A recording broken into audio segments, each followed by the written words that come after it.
Baik, selamat siang saudara-saudari. Adik-adik yang terkasih, kita masih di bab 1 dengan materi orang beriman menanggapi karya keselamatan Allah.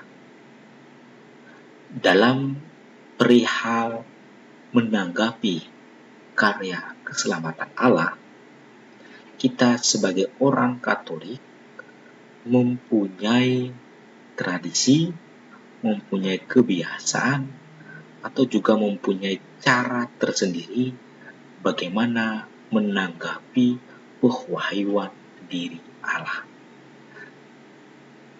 Sebagai orang beriman Katolik, kita menjadikan tokoh-tokoh tertentu dalam teladan beriman. Salah satu yang pertama adalah Bunda Maria. Bunda Maria menjadi sangat unggul dalam hal keteladanan hidupnya, sehingga kita menjadikan Maria, Bunda Yesus, sebagai teladan bagi kita. Maka saudara-saudari, adik-adik yang terkasih, pada kesempatan ini kita akan mendalami atau melihat bagaimana Maria menjadi teladan bagi umat beriman. Maria menjadi teladan dalam hal hidup beriman bagi kita semua. Tentu sebelum kita menjadikan Maria sebagai teladan, kita wajib tahu siapakah Maria. Kalau kita tidak mengenal Bunda Maria dengan lebih baik, maka adalah hal yang tidak mungkin bagi kita untuk menjadikan dia sebagai teladan bagi kita dalam hal hidup beriman. Maka mari kita melihat bersama-sama.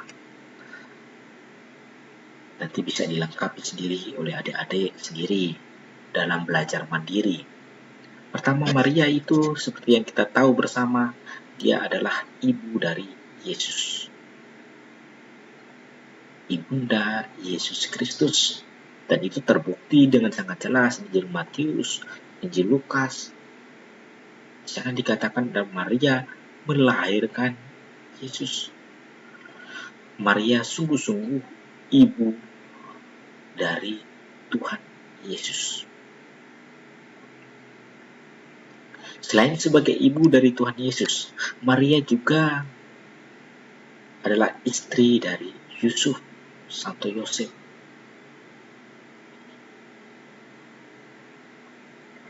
Santo Yosef mengambil Maria menjadi istrinya dan hidup bersama dengan Maria. Bersama Yosef dan Maria, mereka menjadi ibu dari orang tua dari Tuhan Yesus.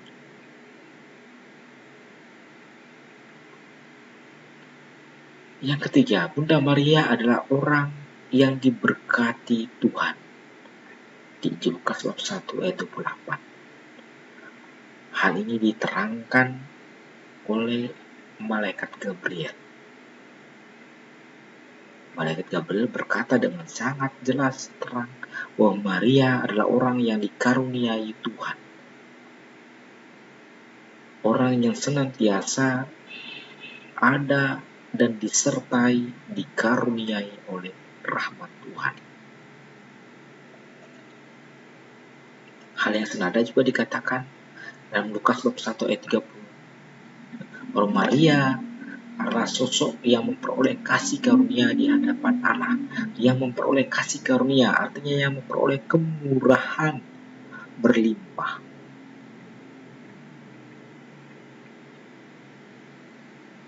Yang dianugerahi secara berlimpah karunia-karunia dalam diri Maria dari Tuhan. Lukas bab 1 ayat 35 juga dikatakan Maria itu dipenuhi oleh Roh Kudus. Roh Kudus akan turun dan menaungi engkau sehingga anak yang kau lahirkan itu adalah kudus, anak Allah yang maha tinggi. Demikian kata malaikat Gabriel. Maka Maria itu adalah manusia pertama yang menerima Roh Kudus dalam dirinya secara penuh. Sebelum Roh Kudus ini turun atas para rasul, Maria adalah satu-satunya manusia pertama yang dipenuhi dengan Roh Kudus. Bunda Maria juga adalah hamba Tuhan yang beriman. Hamba Tuhan. Maria sendiri mengatakan apa? Aku ini hamba Tuhan. Terjadilah padaku menurut perkataanmu. Terjadilah padaku menurut perkataanmu. Fiat voluntas Tuhan. Itu ungkapan iman Maria sebagai seorang hamba. Maka Maria juga disebut atau dikenal sebagai hamba Tuhan yang beriman.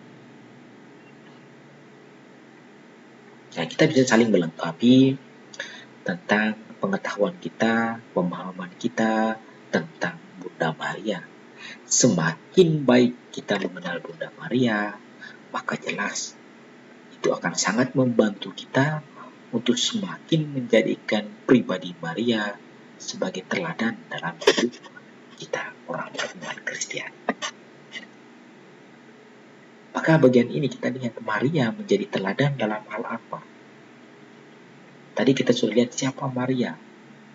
Pemahaman, pengertian, pengetahuan kita tentang siapakah Maria itu sangat-sangat membantu kita untuk akhirnya menjadikan Maria sebagai teladan bagi kita. Tetapi teladan dalam hal apa?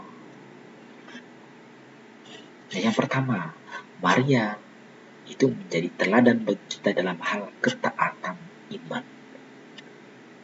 Dalam hal iman pertama, Maria itu memiliki iman yang sangat luar biasa. Dia percaya sungguh-sungguh bahwa tidak ada yang mustahil bagi Allah. Kalau kita baca di kisah Lukas bab 1 tentang malaikat memberi kabar kepada Maria berita kelahiran Tuhan Yesus yang disampaikan oleh malaikat Gabriel. Maria sebagai seorang manusia sama seperti kita ini, dia bingung bagaimana bisa saya ini mengandung dan melahirkan seorang anak bahwa saya belum punya suami. Waktu itu masih berstatus tunangan dengan Yusuf. Mereka belum tinggal satu rumah. Tapi bagaimana bisa saya punya anak? Setelah malaikat Gabriel menjelaskan bahwa dia akan mengandung dari Roh Kudus, Allah yang bekerja dalam dirinya. Lalu dia katakan apa? Aku ini hamba Tuhan, terjadilah padaku menurut perkataanmu. Artinya apa? Dia percaya kepada Allah dan dia tahu bahwa bagi Allah tidak ada yang mustahil. Semuanya itu bisa terjadi kalau memang Allah yang menghendaki. Itu iman yang sangat besar. Maka Maria menjadi teladan dalam hal hidup beriman, takwa, taat dalam iman. Iman Maria yang besar, yang kukuh, yang teguh, itu menjadi teladan bagi kita. Mari kita belajar dari Bunda Maria supaya memiliki iman yang kukuh, yang besar, yang taat seperti Bunda Maria ini. Hal berikutnya adalah soal penyerahan diri yang total kepada kehendak Allah. Penyerahan diri yang total itu juga bagian dari iman. Maria menyerahkan seluruhnya, hidupnya, dirinya, tidak setengah-setengah, tetapi total semuanya kepada rencana dan kehendak Allah. Kalau kita, apakah kita sudah membiarkan hidup kita, diri kita ini dibentuk, diasah sesuai dengan rencana dan kehendak Tuhan? Atau kita mau supaya semuanya itu terjadi atas kehendak kita pribadi sendiri? Maria menjadikan dirinya itu mati, kehendaknya itu mati. Dia tidak memaksakan kehendaknya, tetapi membiarkan kehendak Tuhanlah yang terjadi atas dirinya, atas hidupnya. Itu bagian dari penyerahan diri, totalitas penyerahan diri. Poin berikut yang bisa kita teladani adalah soal kesetiaan. Bunda Maria sangat unggul dalam hal kesetiaan. Dia setia menjadi ibu yang penuh kasih, mengabdikan hidupnya pada Yesus ketika Yesus masih kecil, masih anak-anak, remaja hingga dewasa. Maria dengan setia menemani, menuntun, dan membimbing Yesus. Dan terutama ketika Yesus menderita, bahkan wafat di kayu salib, Maria menyaksikan dengan setia. Dia menerima semuanya itu. Juga dia setia mendampingi para rasul setelah Yesus naik ke surga. Kalau kita baca di Kisah Para Rasul, Maria selalu ada bersama para rasul, berkumpul dan berdoa bersama, memecahkan roti atau merayakan Ekaristi. Maria selalu hadir di tengah-tengah para rasul. Itu ungkapan kesetiaan Bunda Maria. Maria setia melaksanakan perintah Tuhan, setia melaksanakan apa yang dikehendaki oleh Allah. Nah, itu juga bisa menjadi teladan bagi kita. Yang berikut adalah soal kerendahan hati. Rendah hati itu menjadi seperti hamba Tuhan. Sebagai seorang hamba, ungkapan kerendahan hati, Maria selalu mendengarkan dan melaksanakan sabda Allah dalam suka maupun duka. Maka kemudian apa, saudara-saudari?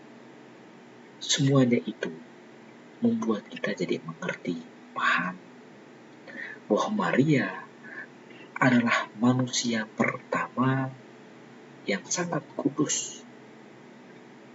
Boleh dikatakan bagi kita orang Katolik, Bunda Maria itu unggul dari semua orang kudus yang lain.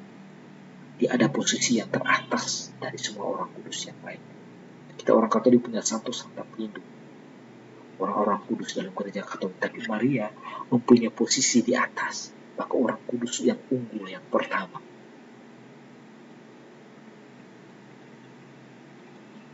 Karena iman, karena kekudusan Bunda Maria, semuanya itu menjadi teladan bagi kita. Semoga kita menjadikan Bunda Maria sungguh-sungguh sebagai teladan dalam hidup beriman.